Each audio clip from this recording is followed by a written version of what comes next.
రానున్న మహాశివరాత్రి జాతరకు వివిధ ప్రాంతాల నుండి 778 అదనపు బస్సులు నడపనున్నట్లు కరీంనగర్ రీజనల్ మేనేజర్ రాజు పేర్కొన్నారు.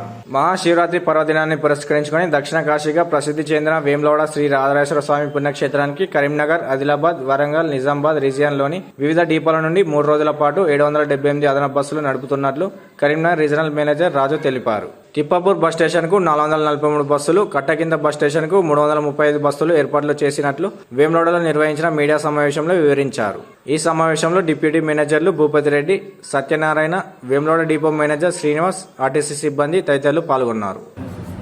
ఇది మా సెటప్ అండ్ పాత కరీంనగర్ జోన్ అని చెప్పేసి ఉత్తర తెలంగాణ కంప్లీట్గా. నమస్కారం. మరి వేములవాడ అన్నది కేవలం ఈ ప్రజల సొంతం కాదు, కంప్లీట్గా తెలుగు రాష్ట్రాలు శివుని నమ్ముకునే భక్తులందరికీ కూడా ఈ వేములవాడ సొంతము. సో శివభక్తులందరికీ ఈ శివుని దర్శనం జరగడం కోసం సహకరిస్తున్న వేములవాడ ప్రజలందరూ కూడా ఎంతో అదృష్టవంతులు. సో ఆ భక్తులందరి తరఫున కూడా వేములవాడ ప్రజలకు మరొకసారి నమస్కారాలు, కృతజ్ఞతలు తెలియజేస్తున్నాను. సో ప్రతిసారి వేములవాడ జాతర అన్నది శివరాత్రికి చాలా అంగరంగ వైభవంగా జరుగుతుంది. సో మన తెలుగు రాష్ట్రాల్లో ఉన్న శైవక్షేత్రాల్లో అత్యధికంగా శ్రీశైలం తర్వాత సందర్శించే శైవక్షేత్రము వేములవాడనే. సో ఆర్టీసీ తరఫున కూడా దాదాపుగా ఇక్కడికి 11 డిపోల నుంచి బస్సెస్ ఆపరేషన్ జరుగుతుంది. మరి పోయిన సంవత్సరము మేడారంతో పాటు కలిపి ఉండే పోయిన సంవత్సరం శివరాత్రి. సో పోయిన సంవత్సరం వచ్చేసి 11 డిపోల నుంచి దాదాపుగా 650 బస్సుల్ని ఆపరేట్ చేసేసి దాదాపుగా 2000 ట్రిప్పులు ఆపరేట్ చేయడం జరిగింది. ఆ 2000 ట్రిప్పుల్లో సుమారుగా 90,000 మంది ప్యాసింజర్స్ అంటే భక్తులు ఆ సదుపాయాన్ని వినియోగించుకున్నారు.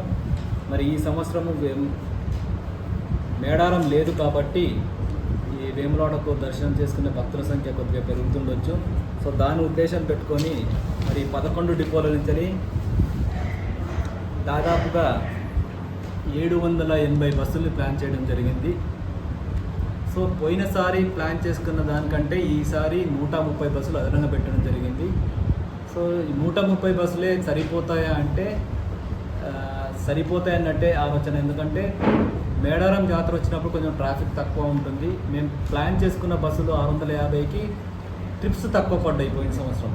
సో ఈసారి 130 పెంచుతున్నాం కాబట్టి 130 బస్సులతో పాటు ఆ పాత 650 బస్సులు కూడా అడిషనల్ ట్రిప్పులు పడే అవకాశం ఉంటుంది. లక్షలకు ఉచ్చేతని కాబట్టి ఇవి స్పెషల్ బస్సెస్ అని చెప్పేసి మహాలక్ష్మిలకు టికెట్ కలెక్ట్ చేసేది ఉండదు. అది స్పెషల్ బస్ కానీ సర్వీస్ బస్ కానీ ఏ బస్ అయినా సరే Mahalakshmi ordinary Palle Velugu and express బస్సుల్లో మహిళలకు ఉచితమే. చెందుతూ బస్సు